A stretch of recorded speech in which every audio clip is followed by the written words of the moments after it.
ये है अफगानिस्तान के पूर्व वित्त मंत्री खालिद पाइंदा। कैसे $6 बिलियन का बजट पेश करने वाला मंत्री आज एक कैब ड्राइवर बनकर अपना गुजारा कर रहा है। आखिर क्यों खालिद पाइंदा को छोड़नी पड़ी अपनी कुर्सी?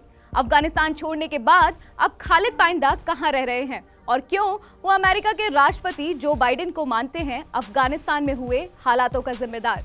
आज इस वीडियो में मैं आपको इसी के बारे में बताऊंगी। 3 मिनट में बताती हूँ सारी कहानी। Hello and welcome to uncut. मैं हूं आपके साथ साक्षी चौहान। खालिद पाइंदा को जनवरी 2021 में अफगानिस्तान का फाइनेंस मिनिस्टर बनाया गया, पर अफगानिस्तान में तालिबान के कब्जा करने के कुछ टाइम पहले ही उन्होंने अपना इस्तीफा दे दिया था और बाकी और अफगानी मिनिस्टर्स की तरह खालिद भी अपना मुल्क छोड़कर अमेरिका चले गए। खालिद की फैमिली में उनकी वाइफ हुस्निया सिद्दीकी और उनके 4 बच्चे हैं। खालिद का परिवार अगस्त में ही अमेरिका चला गया था और कुछ टाइम बाद खालिद भी अपना इस्तीफा देकर उनके पास चले गए। खालिद जॉर्ज यूनिवर्सिटी में एडजंक्ट प्रोफेसर हैं और साथ ही पार्ट टाइम उबर भी चलाते हैं। पर ऐसा क्या हुआ कि खालिद पाइंदा को 6 महीने के अंदर ही अपनी कुर्सी छोड़नी पड़ी? दरअसल तालिबान के कब्जे से पहले ही अफगानिस्तान के राष्ट्रपति अशरफ गनी से पाइंदा के रिश्ते खराब हो गए थे। द वॉशिंगटन पोस्ट को दिए एक इंटरव्यू में खालिद ने बताया कि तालिबान का दबदबा बढ़ने लगा था और अफगानिस्तान खुद में ही कमजोर पड़ने लगा था। खालिद ने बताया कि लेबनान की एक कंपनी का पेमेंट नहीं हो पाया था और इसी वजह से राष्ट्रपति घनी उनसे काफी नाराज हो गए और तो और उन्होंने एक पब्लिक मीटिंग के दौरान उन्हें काफी कुछ सुना दिया, जिस वजह से खालिद ने वित्त मंत्री के पद से इस्तीफा दे दिया। खालिद को इस बात का भी डर था कि कहीं घनी उन्हें किसी झूठे केस में अरेस्ट न करा दें, इसलिए वो तुरंत अपनी बीवी बच्चों के पास अमेरिका चले गए। खालिद ने द वॉशिंगटन पोस्ट को दिए एक इंटरव्यू में ये भी बताया कि वो अपने आप को बहुत हेल्पलेस महसूस करते हैं, वो अपने मुल्क के लिए कुछ नहीं कर पाए।